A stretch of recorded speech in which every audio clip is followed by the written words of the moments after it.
Hello friends, तो ये है वेस्टवर्ड सीरीज का 14th पार्ट। इसके बाकी पार्ट्स के लिंक भी आपको डिस्क्रिप्शन में मिल जाएंगे। तो चलिए शुरू करते हैं। तो लास्ट पार्ट में हमने देखा कि जैंग और उसके साथी एक बुल क्लैन के पास आए हैं, जिसका लीडर मोरिन उनका पुराना दोस्त है। वहीं उजी अपने सपने में मंकी किंग को देखती है, जो अंडरवर्ल्ड में अपनी सोल को प्योर बनाने गया है, और वहाँ उसकी मुलाकात एक गार्ड स्पिरिट से होती है। तभी उजी की आंख खुल जाती है और वो बताती है कि मैंने सपने में मंकी किंग को देखा है। बाइलेंग कहता है कि तुम 3 दिन से सो रही थी, और फिर उसे बताता है कि फिलहाल हम बुल क्लैन के यहाँ आए हैं। मोरिन को अभी भी यकीन नहीं होता कि मंकी किंग मारा गया है, और वो उसके साथ हुई अपनी पहली मुलाकात को याद करता है कि कैसे वो उनसे अपने भाई की मौत का बदला लेना चाहता था, और मंकी किंग के समझाने का भी उस पर कोई असर नहीं हुआ। दोनों एक दूसरे पर अपनी ताकत आजमाने लगे, और उनकी रोमांचक लड़ाई देखकर वहाँ कुछ बुल्स के बच्चे इकट्ठे हो गए। मंकी किंग और मोरिन उन्हें नहीं देख पाए और खुलकर एक दूसरे पर अपने वार करते रहे। मोरिन ने अपनी पावर से कुछ बुल्स को अटैक करने भेजा, और मंकी किंग से लड़ते हुए एक बुल पास ही की बिल्डिंग से टकरा गया। मोरिन देखता है कि बिल्डिंग से गिरा मलबा उन बच्चों पर गिरने वाला है, और इससे पहले कि वो उन्हें बचा पाए वो सब मलबे में दब जाते हैं। वो तुरंत मलबे को हटाने में लग जाता है और देखता है कि मंकी किंग ने बच्चों को बचा लिया है। मोरिन अपनी गलतफहमी के लिए माफी मांगता है और कहता है कि तुम्हारे जैसा इंसान मेरे भाई को नहीं मार सकता। यहाँ से सीन वापस प्रेजेंट में आता है, जहाँ मोरिन मंकी किंग के अंजाम से बहुत दुखी है, लेकिन पता चलता है कि इससे उसके लिए एक और प्रॉब्लम खड़ी हो गई है। वो बताता है कि मेरी बहन न्यू मंकी किंग से प्यार करने लगी थी, पर वो बिना उसे कुछ बताए ही अपनी जर्नी पर चला गया। तब न्यू ने खाना पीना छोड़कर खुद को एक कमरे में बंद कर लिया, और उसके लिए मैंने मंकी किंग को ढूंढने की बहुत कोशिश की, लेकिन उसका कुछ पता नहीं चला।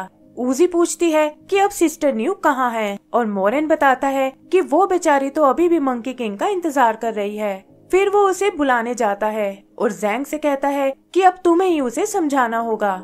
जैंग इस मामले में पढ़कर टाइम वेस्ट नहीं करना चाहता और कहता है कि शायद उन्हें प्रिंसेस को तंग नहीं करना चाहिए। वो सैंडी से निकलने की तैयारी करने को कहता है, लेकिन मोरिन कहता है कि उसे ज्यादा वक्त नहीं लगेगा। आगे हम बी क्लैन के हाइव को देखते हैं, जहाँ सारी बीज अपनी मदर क्वीन से मिलने आई हैं। वो बताती हैं कि आज भी हम ढेर सारा ब्लड लाए हैं, और क्वीन ये सुनकर खुश हो जाती है और कहती है कि इससे वो अपनी फैमिली को और बढ़ा सकती है। यहाँ क्वीन को जैंग और सूत्रा के बारे में पता चलता है, और वो कहती है कि ये इन्फॉर्मेशन हमारे बहुत काम आएगी। यहाँ से सीन शिफ्ट होकर ईस्ट सी पर आता है, जहाँ ये लोग और उसके साथी ओजू को मौत की सजा देने आए हैं। वो उसे एक जगह बांध देते हैं, और ये लोग बताता है कि जल्दी ही गरुड़ पक्षी आकर उसे खत्म कर देगा। जाने से पहले वो अपनी आँख का बदला लेने को कहता है, और एक डैगर से ओजू को घायल कर देता है। तभी वो देखता है कि आसमान में कुछ हलचल हो रही है, और वो ओजू को छोड़कर भाग जाता है। इधर रोलिंग अपनी नई ड्रेस को देखती है, और गार्ड बताते हैं कि नॉर्थ सी से उसे कोई देखने आया है। वो ओलिंग को रस्सियों में कैद कर लेते हैं, लेकिन वो किसी तरह खुद को छुड़ाकर वहाँ से भाग निकलती है।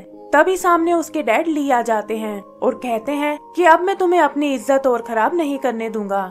ओलिंग उनसे रिक्वेस्ट करती है कि वो ओजू से प्यार करने लगी है और उसी के साथ फ्रीली अपनी लाइफ जीना चाहती है। ये कहकर वो वहाँ से भागने की कोशिश करती है, लेकिन किंग उसे कमरे में कैद करके चला जाता है और अपने गार्ड से उसका ध्यान रखने को कहता है। उधर हम ओजू को देखते हैं, जिसे लगता है कि उसकी सारी एनर्जी खत्म हो चुकी है।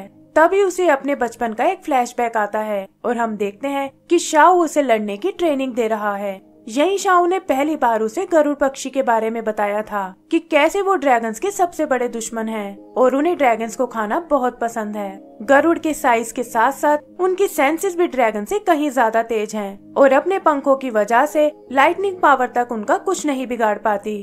फिर वो ओजू को ड्रैगन की सजा के बारे में बताता है कि कैसे वो अपराधियों को ड्रैगन पहाड़ी पर बांध देते हैं, और सूरज की पहली किरण के साथ गरुड़ वहाँ आकर उन्हें मार डालता है। शाओ कहता है कि वो एक दिन खुद उस पहाड़ी पर जाना चाहता है, ताकि गरुड़ को हराकर उसके माथे पर लगे क्राउन पंख को हासिल कर सके। ड्रैगन्स का मानना है कि ये काम लाखों में से कोई एक ही ड्रैगन कर सकता है, और ऐसा करते ही वो एक लेजेंड बन जाएगा। शाओ का लक्ष्य देखकर ओजू को बहुत हैरानी होती है, और इसी के साथ सीन वापस प्रेजेंट में आ जाता है। यहाँ ओजू सोचता है कि शाओ तो अपना ड्रीम पूरा नहीं कर पाया, लेकिन क्या वो इस मुश्किल काम को कर सकता है। तभी सुबह हो जाती है, और जैसे ही सूरज की किरणें जमीन से टकराती हैं, आसमान में गरुड़ नजर आने लगता है। ओजू भी समझ जाता है कि उसकी मौत अब नजदीक है और बचने के लिए वो अपनी लाइटनिंग पावर को समन करता है। ऐसा लगता है जैसे वो इस कैद से आजाद हो जाएगा, लेकिन अचानक उसकी सारी शक्ति गायब हो जाती है और निराश ओजू चाहकर भी कुछ नहीं कर पाता। वो देखता है कि गरुड़ उसी की तरफ आ रहा है और वो अपनी जंजीरें तोड़ने की कोशिश करता है। तभी एक तलवार उसकी बेड़ियों को काट डालती है और वो देखता है कि ये ओलिंग है जो किसी तरह गार्ड से बचकर उसे छुड़ाने आई है। वो ओजू के साथ यहाँ से कहीं दूर जाना चाहती है, लेकिन ओजू कहता है कि तुम्हें अभी यहाँ नहीं आना चाहिए था। वो उसे लेकर भागने लगता है और बताता है कि गरुड़ उन्हें देखते ही मार डालेगा। तभी वो देखता है कि गरुड़ ठीक उनके सामने है और ये देखकर ओलिंग भागने की कोशिश करती है।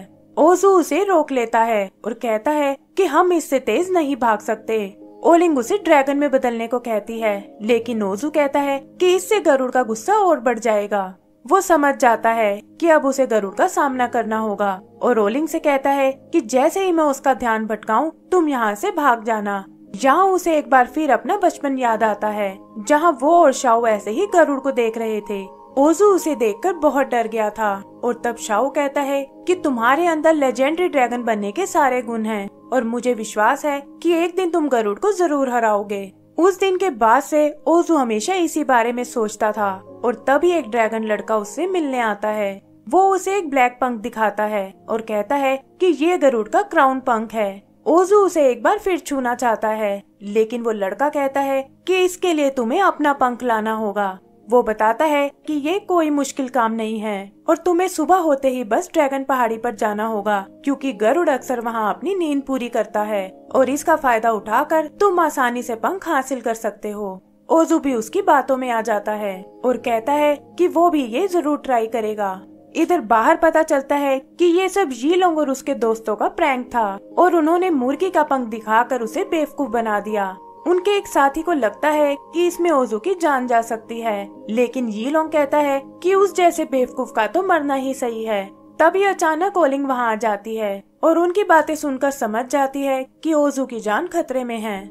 ओजू भी इस बारे में बहुत सोचता है और उसे लगता है कि अगर वो ये पंख ले आया तो उसकी फैमिली के साथ साथ यीलोंग भी उसे बहादुर समझने लगेगा। उसे शाओ की बात भी याद आती है, जहाँ उसने कहा था कि तुम गरुड़ को हराने के लिए परफेक्ट ड्रैगन हो। इधर ओलिंग भागकर शाओ के पास आती है और उसे बताती है कि ओजू की जान खतरे में है। आगे का सीन ड्रैगन पहाड़ी का है, जहाँ ओजू इस डेयरिंग को पूरा करने आ पहुँचा है। उसे लगता है कि शायद गरुड़ आज नहीं आने वाला और उसे वापस चले जाना चाहिए। तभी वो देखता है कि गरुड़ ठीक उसके ऊपर है और उस पर हमला करने आ रहा है। ओजू उछलकर दूर जा गिरता है और इससे पहले कि वो संभल पाए, गरुड़ अपने पंजों में उसे पकड़ लेता है। तभी ड्रैगन फॉर्म में शाओ वहाँ आता है और ओजू को गरुड़ से छुड़ाकर सेफली नीचे ले आता है। वो उस पर बहुत गुस्सा होता है और कहता है कि गरुड़ पक्षी कभी नहीं सोते। फिर वो उससे बचकर भागने लगते हैं और शाओ समझ जाता है कि वो उसकी स्पीड का मुकाबला नहीं कर सकते। वो ओजू को वहाँ से भागने को कहता है और खुद ड्रैगन बनकर गरुड़ से लड़ने लगता है। आगे का सीन ड्रैगन पैलेस का है, जहाँ उन दोनों के पिता आपस में बात कर रहे हैं। तभी ओजू घायल शाओ को लेकर आता है और उन्हें उसकी जान बचाने को कहता है। शाओ के पिता उसकी ऐसी हालत देखकर घबरा जाते हैं और पूछते हैं कि आखिर ये किसने किया है। ओजू कहता है कि ये सब गरुड़ ने किया है, लेकिन उसके पिता उसे पूरी बात बताने को कहते हैं। तब ओजू उन्हें सारी बात बताता है कि कैसे उसी की वजह से शाओ का ये हाल हुआ है। एक बूढ़ा ड्रैगन शाओ को ठीक करने की कोशिश करता है, लेकिन कहता है कि इसे बचा पाना बहुत मुश्किल है और ये सुनकर ओजू के पिता को उस पर बहुत गुस्सा आता है। वो कहते हैं कि तुम हमेशा ही कोई न कोई प्रॉब्लम क्रिएट करते हो और आज मैं तुम्हें जान से मार डालूंगा। ओजू का दम घुटने लगता है और ये देखकर शाओ के पिता उसे रोक लेते हैं। बाकी ड्रैगन भी किसी तरह ईस्ट किंग को शांत करते हैं और शाओ के पिता कहते हैं कि इसमें ओजू की कोई गलती नहीं है। अपने बेस्ट फ्रेंड की हालत देखकर ओजू को बहुत दुख होता है और इसी के साथ हमारा ये एपिसोड भी खत्म हो जाता है। तो दोस्तों, इसका अगला पार्ट देखने के लिए प्लीज हमारे चैनल को सब्सक्राइब करें और बेल आइकन दबाना ना भूलें। Thank you.